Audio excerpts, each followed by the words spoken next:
कह रही है कि हमने देश को अच्छे दिन दिए। ये कैसे अच्छे दिन है भाई? मैं तो ये अच्छे दिनों को देख करके शायर हूं, तो हर जगह जाके ये 4 मिसरे पढ़ता रहता हूं कि मोहब्बत भाईचारे के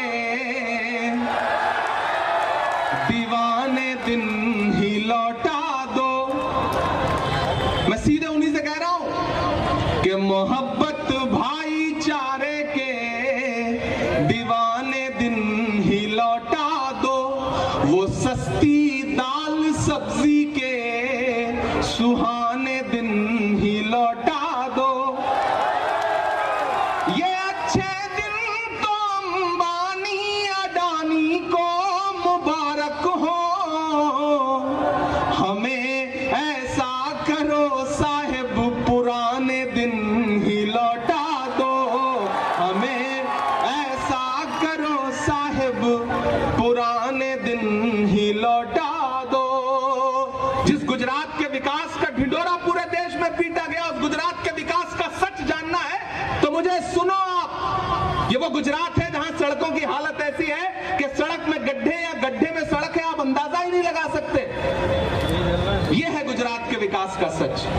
यहां हिलाने पे पुल टूट जाता है। ये है गुजरात के विकास का सच। मोदी जी ट्रेन को हरी झंडी दिखा के रवाना करते हैं, ट्रेन आगे बढ़ती है, भैंस से टकराती है, भैंस नहीं मरती, ट्रेन का इंजन टूट जाता है। ये है गुजरात के विकास का सच। यहाँ के मंत्री सड़क बनवाते हैं, उद्घाटन करते हैं, सड़क पर नारियल फोड़ते हैं। असलम भाई, तो नारियल नहीं टूटता, सड़क टूट जाती है। ये है गुजरात के विकास का सच। मैं मीडिया के साथियों से भी कहूंगा और नौजवान साथियों खास तौर से आपसे कहूंगा कि गुजरात में भारतीय जनता पार्टी सिर्फ टीवी चैनल पर चुनाव जीत रही है, जमीन पर कांग्रेस यहां सरकार बनाने जा रही है। वक्त की पाबंदियां हैं। मैं जानता हूं आप शायरी भी सुनना चाहते हैं, नहीं सुनाऊंगा तो आप नाराज हो जाएंगे। मैं तो शायर हूं, सांसद बाद में हूं, पहले शायर हूं। तो मैं तो चारों तरफ जा करके हमेशा महंगाई देखता हूं, माओं को अपने घरों में रसोई में आटा चावल दूध दही खरीदने के लिए परेशान देखता हूं। तो मैं तो पूछ लेता हूं उनसे कि कहां सोया है चौकीदार, कहां सोया है चौकीदार। गैस सिलेंडर की कीमत भी 1000 के पार, कहां सोया है चौकीदार, कहां सोया है चौकीदार। कि चाय बेचने वाला, देखिए मैं शायर हूं तो मुझे छूट है, मैं कह सकता हूं, मुझे हक है। मैं तो सोच रहा हूं मैं किसी दिन संसद में भी खड़ा होकर ये नज्म उनको जरूर सुनाऊंगा कि चाय बेचने वाला पूरा भारत बेच रहा है। सच बोल रहा हूं कि नहीं बोल रहा हूं? सच बोल रहा हूं कि नहीं बोल रहा हूं? इधर जो लोग खड़े हैं आपका भी समर्थन चाहिए मुझे कि चाय बेचने वाला पूरा भारत बेच रहा है। इसी काम में हासिल उसे महारत बेच रहा है। रेल बिक गई, तेल बिक गया, बिका हवाई अड्डा। अब तैयार रहना पैदलपुरा वालों कि रेल बिक गई, तेल बिक गया, बिका हवाई अड्डा। सब कुछ बिकता देख के खुश हैं अपने जेपी नड्डा। कि जनता महंगाई की मारी करती हाहाकार, कहां सोया है चौकीदार। इस मुल्क में 2 ताकतें हैं। एक ताकत वो है जो सोचती है कि मुल्क उसकी तानाशाही से चलेगा, मुल्क उनकी मर्जी से चलेगा। लेकिन एक तरफ वो ताकतें खड़ी हैं जो ये कह रही हैं कि मुल्क डॉक्टर बाबा साहब भीमराव अंबेडकर के संविधान से चलेगा, जो ये कह रहे हैं कि मुल्क महात्मा गांधी के विचारों से चलेगा, मौलाना आजाद के सपनों से चलेगा, ये मुल्क पंडित जवाहरलाल नेहरू के ख्वाबों से चलेगा। और उसी मिशन को लेकर के, उसी ताकत को लेकर के, नफरत के खात्मे के लिए एक शख्स है जो पिछले 83 दिन से किलोमीटर पैदल चल रहा है कन्याकुमारी से कश्मीर तक, जिसका नारा क्या है कि नफरत छोड़ो भारत जोड़ो। एक तरफ जब हुकूमतों में बैठे हुए लोग पूरे मुल्क में नफरत फैलाने में लगे हैं, ऐसे वक्त में एक अकेला नेता इस देश में जो सीना ठोक के कह रहा है कि मैं आरएसएस की नफरत की राजनीति के खिलाफ खड़ा हूं।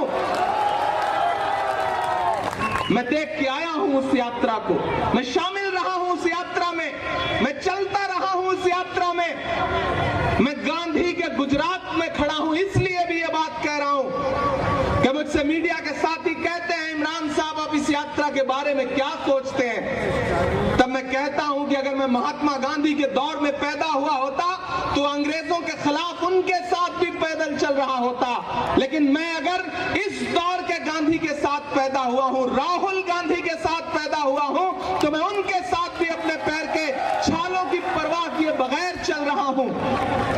जो हर जालिम से टकराएगी वो आंधी बनाऊंगा, जो हर जालिम से टकराएगी वो आंधी बनाऊंगा। नए अंग्रेज आए हैं, नया गांधी बनाऊंगा। नया गांधी, इस दौर का गांधी अपने पांव के छालों की परवाह किए बगैर 2000 किलोमीटर से ज्यादा चल चुका है, सिर्फ इसलिए कि मुल्क में भाईचारा आए, मोहब्बत आए, प्यार आए। मेरे भाई 5 दिसंबर को आपको ईवीएम की कतारों में खड़े होना है, पोलिंग बूथ पर जाना है, तो जब जाइए तो बुनियादी मुद्दों को याद करके जाइए। याद करिएगा, बटन दबाने से पहले ये याद रहे कि आपके इसी सूबे में 135 से ज्यादा लोगों ने अपनी जान इसलिए गंवा दी क्योंकि भ्रष्टाचार की वजह से एक ऐसा पुल जिसका रखरखाव किया जाना था वो पुल ढह गया और 135 लाशें बिछ गईं। ये याद रखिएगा, लेकिन उससे ज्यादा ये बात याद रखिएगा कि जब 135 लाशें बिछी थी, मोरबी में कफन सिले जा रहे थे, तो हुकूमत का फर्ज यह था कि पूरा प्रशासनिक अमला, मुख्यमंत्री, प्रधानमंत्री जी खुद यहां थे, वो सारे के सारे मोरबी में मौजूद होने चाहिए थे। लेकिन अफसोस, देश का हाकिम दिन में 3 बार कपड़े बदल के उद्घाटन कर रहा था। याद रखिएगा इस बात को, याद रखिएगा इस बात को। असलम साहब मुंबई से आए हैं, वो मंजर याद रखिएगा कि शाहरुख खान के बेटे आर्यन के पास से 5 ग्राम ड्रग्स की बरामदगी दिखा करके टीवी चैनलों पर सरकारी एजेंसियों ने जो तमाशा करवाया था उसे याद रखिएगा। लेकिन फिर यह भी याद रखिएगा कि इसी गुजरात के मुद्रा पोर्ट पर हजारों हजार करोड़ के ड्रग्स पकड़े गए और मीडिया में बात तक नहीं हुई। याद रखिएगा, याद रखिएगा। नौजवान साथियों, आप खास तौर से याद रखिएगा कि यह गुजरात है जहां 40 लाख रजिस्टर्ड बेरोजगार हैं, और आप जब नौकरी पाने की तलाश में पर्चा भरते हैं तो पर्चा देने से पहले पेपर लीक हो जाता है, लगातार पेपर लीक हो रहे हैं। याद रखिएगा, याद रखिएगा बटन दबाने से पहले कि यह गुजरात है, यहां शराबबंदी है, लेकिन इसी गुजरात में एक दिन में जहरीली शराब पीने से 70 से ज्यादा लोग अपनी जान गंवा देते हैं। और जब मैं और कांग्रेस के बाकी सांसद पार्लियामेंट में खड़े होकर के उस दौरान सरकार से कहते हैं कि जवाब दो इन 70 मौतों का गुनहगार कौन है, तो सरकार कहती है कि हम इस पर बात नहीं करेंगे। याद रखिएगा, जरूर याद रखिएगा, वो आपको भटकाने की कोशिश करेंगे।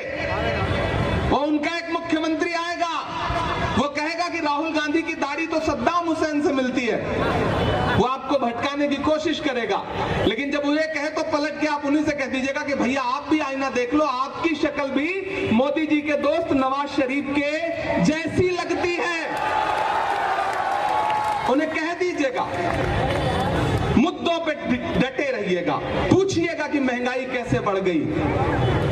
आप तो कहते थे कि मैं चौकीदार हूं, मेरे हाथ में देश की तिजोरी सौंप दो, मैं खजाना नहीं लुटने दूंगा। लेकिन मेरी माओ बहनों, ये याद रखिएगा कि आज से 6 साल पहले वो नमूदार हुए और उन्होंने कहा कि भाइयों बहनों, आज से 500 और 1000 का नोट बंद। जानते हैं क्यों? क्योंकि आपने अपने पल्लू में छुपा करके, रसोई में आटे के डब्बे में छुपा करके जो थोड़े बहुत पैसे रखे थे ना घर वालों से, ताकि बच्चों की किसी मुसीबत में काम आए, उस पैसे को आपसे छीन के बैंक में जमा करवाना था, ताकि अपने उद्योगपतियों, दोस्तों का कर्जा माफ किया जा सके, आपको लूट करके अमीरों की तिजोरी भरी जा सके। याद रखिएगा, तब जाइएगा और वोट करिएगा। मैं तो अलग ऐलान चारों तरफ सवाल करता हुआ फिर रहा हूं। डराने की कोशिशें की जाती हैं, आवाज दबाने की कोशिशें की जाती हैं। कहा गया है, सुना गया है, कोई न बोले। ज़बान दराजों को मशवरा है, कोई न बोले। अजीब लुकनत पसंद हाकिम से वास्ता है, जो चाहता है, जो सोचता है, कोई न बोले। लेकिन मैं बोल रहा हूं, क्योंकि मैं इसलिए जिंदा हूं कि मैं बोल रहा हूं। दुनिया किसी गूंगे की कहानी नहीं लिखती। याद रखिएगा कि जब प्रधानमंत्री जी लाल किले की प्राचीर पर खड़े होकर के महिला सम्मान, महिला सुरक्षा का भाषण दे रहे थे, तो उसी दिन, उसी के 2 घंटे बाद, इसी गुजरात में भारत की एक बेटी बिल्किस बानो के बलात्कारी रिहा किए जा रहे थे। याद रखिएगा। अभी 7 दिसंबर से पार्लियामेंट का सेशन शुरू होगा। दुआ करिए मेरी आवाज में इतनी ताकत आए कि मेरे सामने प्रधानमंत्री जी बैठे हों और मैं पार्लियामेंट में खड़ा होकर उनसे सवाल करूं कि प्रधानमंत्री जी, मैं तो हिंदी साहित्य का विद्यार्थी रहा हूं, मैं तो संस्कृत का एक सूत्र वाक्य पढ़ा करता था कि यत्र नार्यस्तु पूज्यन्ते रमन्ते तत्र देवता। जहां नारियों की पूजा होती है वहां देवता निवास करते हैं। लेकिन मुझे अफसोस है कि जिस देश में नारियों की पूजा होने पर देवता निवास करते थे, वहां नारियों की पूजा छोड़िए, बलात्कारियों की पूजा हो रही है। और प्रधानमंत्री जी चुप है।